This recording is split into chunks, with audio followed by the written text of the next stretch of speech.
In this procedure, we will replace the motor on a Towable Bi-rotational power unit for the hydraulic slide-out.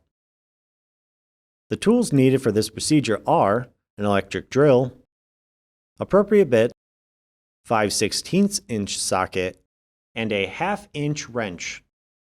First, we will need to remove the wires at the motor coming from the solenoid.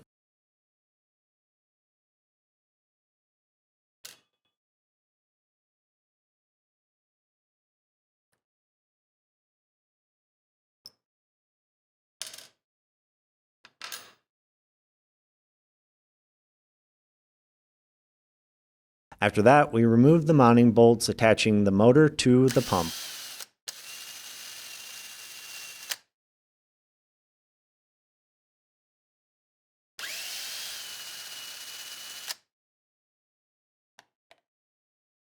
Now we can remove the motor. Make sure to wipe away any excess grease. Insert the motor drive shaft into the pump opening.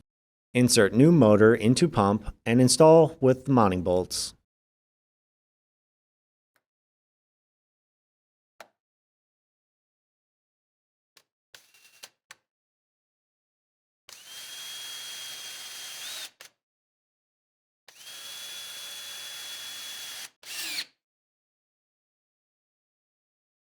Reconnect the wires at the motor coming from the solenoid.